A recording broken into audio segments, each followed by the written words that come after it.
The Lord be with you. A reading from the Holy Gospel according to Mark.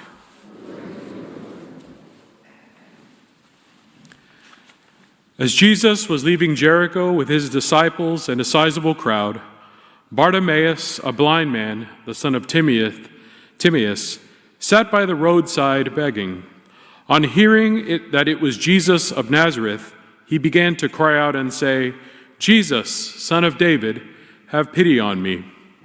And many rebuked him, telling him to be silent. But he kept calling out all the more, "Son of David, have pity on me." Jesus stopped and said, "Call me." Then he called the blind man, saying to him, "Take courage, get up. Jesus is calling you." He threw aside his cloak, sprang up, and came to Jesus. Jesus said to him in reply, "What do you want me to do for you?" The blind man replied to him, "Master, I want to see." Jesus told him, "Go your way. Your faith has saved you." Immediately he received his sight and followed him on the way. The Gospel of the Lord.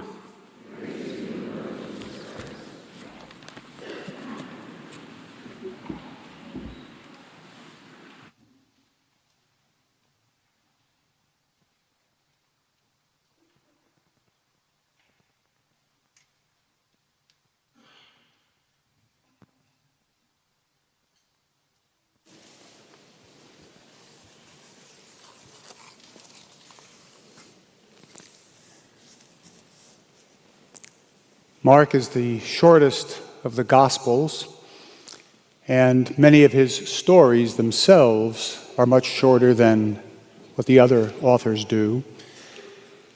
Today is a very nice, concise little story that would shock the heck out of the people who heard it. You have to go back a little bit in the story to really see why it makes such a big difference.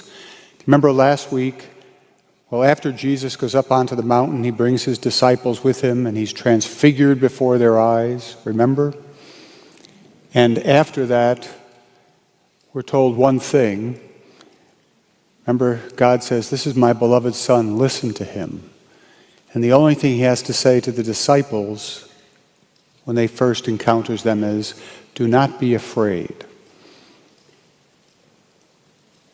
And as they start down the mountain, James and John asked him a question. Do you remember? We heard it last week. They say, "Master," or "Teacher, when we come into the kingdom, can we sit at your right hand and left hand, the seats of honor?" And Jesus says, "Who knows? It's not for me to give." He says, in order to do it, you have to be willing to go through the baptism that I'm going to go through. That was his suffering and death. Remember the story? And he says, you're going to do it. You're not going to want to do it, but you're going to do it. And then he proceeds on. And then Mark tells this story. It says that as he's proceeding, he's getting close to Jerusalem, where he's going to suffer and die. As he gets nearer to Jerusalem, there's a blind beggar on the side of the road. Just before this story, he has cured another blind man. But remember, he has to spit on the ground and make mud and put the mud on the guy's eyes and tell him to go and wash and then go and see the priest. Remember that story? None of that happens here. It just says that there's a blind beggar, and then he names him. It's one of the few times in the Gospels where the person's actually named. Notice what James and John want are the seats of honor. Bartimaeus means son of honor. He's the one that really has honor in his life. And we're told that as he hears that it's Jesus of Nazareth, he's lying over there on his rags that he wears and begs in. He hears that Jesus of Nazareth is passing by, and he cries out, "Jesus, Son of David, have pity on me."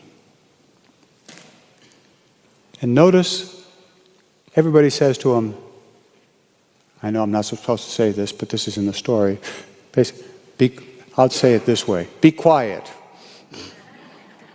They said it a little sharper than that. But be quiet. And it says he cried out all the more, Jesus, Son of David, have pity on me. And Jesus says to them, tell him to come over here. Notice, he doesn't go over there. He says, tell him to come over.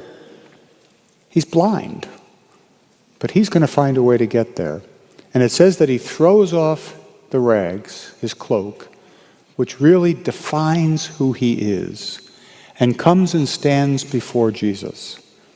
And Jesus says, well, what can I do for you? It seems that simple.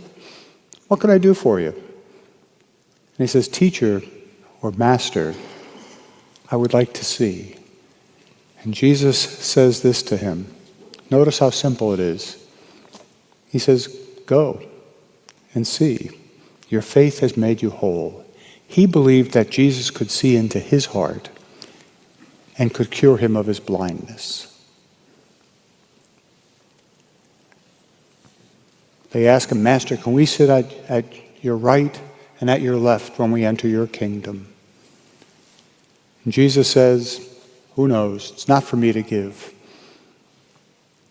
But Bartimaeus doesn't ask that at all. And notice the name, the Son of Honor. He knows who Jesus is, the Son of David. And what that means ultimately is the Redeemer. And he opens his heart to him and pours out his heart. And notice the people begin to change how they see him. Their first reaction when he cries out is, be quiet. But when Jesus says, tell him to come over, they say, hey, he's talking to you. Come on. And we're told that Bartimaeus gets up and is never going to be the same again. His sight is given to him, and we're told that he gets behind him on the road and begins to follow him. The disciples all want to be out in front. They don't even know where they're going. Bartimaeus gets behind him and becomes a disciple. And he's going to go into Jerusalem with him. And who knows what else is going to happen as he continues to follow Jesus to the end. The Lord's in front of us all the time. Remember when we were in grade school and Sister would teach us, move over. God needs another little room, a little bit of room. But he's with us all the time. What blinds you to what the Lord wants you to see in your life? What blinds you from seeing the mission, if you will, that God means to give each of you? And how might you just have the ability to cry out to the Lord and say to him, help me to see, or help me to hear, or help me to understand? Because the Lord does have a mission for each and every one of us. The question is, are we wise enough to know what it is? Because we're willing to look and to listen and to understand.